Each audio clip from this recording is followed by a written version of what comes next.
ایک سجیشن میں دیتا آپ کو جناب کہ اگر آفیشل کنفرمیشن سٹیٹ کے یوٹی ہندس حد اختیار میں شام تک اگر اس کی ایک آفیشل کنفرمیشن آتی ہے تو گڈ، اس کے بعد دیکھیں گے ہم جو نیٹ وغیرہ کا ہے. اگر نہیں آتی ہے اس سلسلے میں آپ ایک پروگرام جو ہے نیکسٹ ویک میں آج شام تک ہم آپ کا ٹائم دے دیجیے جو یہاں کے حد اختیار میں سی ایم صاحب کے حد اختیار میں وہ چیزیں یہ کریں، کم سے کم ان بچوں کو لگے کہ نہیں کچھ ہوا.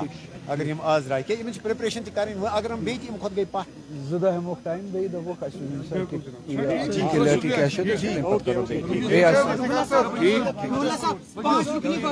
پانچ رکنی وفد سی ایم سے ملاقات کر کے سامنے آ چکا ہے، تو کیا ابو اعتماد؟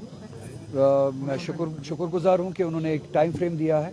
6 مہینے کے اندر اندر اس ایشو کو سالو کیا جائے گا. ایک ڈیسیژن لے گی سب کمیٹی.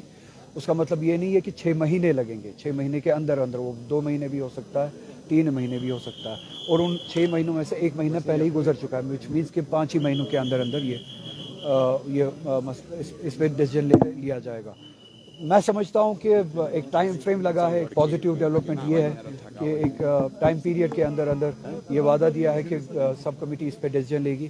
لمیٹیشنز بھی سمجھتا ہوں کیونکہ ابھی رولز آف بزنس جو ہے وہ ابھی کلیئر نہیں ہے. ایک نارمل گورنمنٹ نہیں ہے یہ جس نے ٹیک اوور کیا ہے، نارمل سرکمسٹانسز نہیں ہے. جب تک یہ رولز آف بزنس بھی مرتب نہیں ہوتے، کلیئرٹی نہیں آتی ہے سبجیکٹس پہ، یہ سب کنفیوژن جو ہے وہ دور نہیں ہوتا ہے، وہ اس میں ٹائم لگے گا بھی.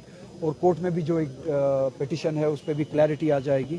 تو مجھے لگتا ہے یہ سب نارملائز جو جب تک ہوتا ہے رولز آف بزنس وغیرہ، اس دوران اگر 1-2 مہینے گزرتے ہیں تو مجھے امید ہے کہ ان 1-2 مہینے کے اندر اندر ہی اس پہ ڈیلیبریشنز ہوگی، اس پہ کلیئرٹی آ جائے گی. ہمیں بھی پتہ چلے گا کون سا سبجیکٹ ایل جی کے ہاتھ میں ہے، کون سا سبجیکٹ جو چیف منسٹر کے ہاتھ میں ہے، کون سے سبجیکٹ پہ ڈیسیجن لینا کیبنٹ کے ہاتھ میں ہے.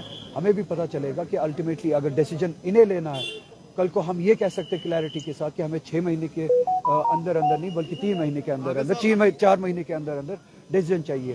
اگر یہ پتہ چلتا ہے کہ اس سبجیکٹ پہ جو ہے یہ اتھارٹی جو ایل جی کے پاس ہے، ہم وہاں جائیں گے.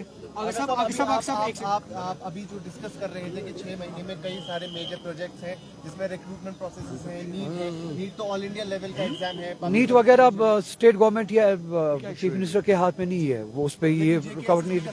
انہوں نے کہا ہے کہ ایز پر دا اسٹوڈنٹس انہوں نے کہا کہ اس پروسیس کو سلو کیا جائے گا تاکہ جب تک یہ ڈیسیژن نہ لیا جائے اس پہ ریزرویشن پالیسی پہ، وہ ریکروٹمنٹ جو ہے اس کو سلو کیا جائے. اگر صاحب آپ نیشنل کانفرنس کے ممبر پارلیمنٹ بھی ہیں اور آپ کی ہی پارٹی کی یہاں پر سرکار ہے، جو وقت ابھی اندر گیا آپ ان وقت کو لے کر پہنچ چکی، خود بھی تو پرسنلی سی ایم سے مل سکتے تھے، ان چیزوں پہ بات کر سکتے تھے، پرسنل لیول پہ ڈیلیگیشن کے ساتھ آپ مل سکتے تھے، تو یہ ہنگامہ کرنے کی کیوں ضرورت آن پڑی؟ مطلب کیا ہنگامہ؟ یہ وفد کی صورت ڈیلیگیشن پارٹی کے خلاف ڈیلیگیشن ملی تو وہ ہنگامہ ہے. آپ کا سوال میں سمجھ نہیں پایا، آپ اپنے سوال کو سن پا رہے ہیں؟ میرے کہنے کا میں آیا یہاں پہ اسٹوڈنٹس اپنے کنسرنس کو لے کے گورنمنٹ سے ملے، گورنمنٹ ان کی بات سنے اور ریزلٹ اورینٹڈ ڈسکشن ہو. یہ بات میرے بارے میں نہیں ہے. یہ اسٹیک ہولڈرز کون ہیں؟ اسٹیک ہولڈرز کون ہیں؟ اندر کون گئے؟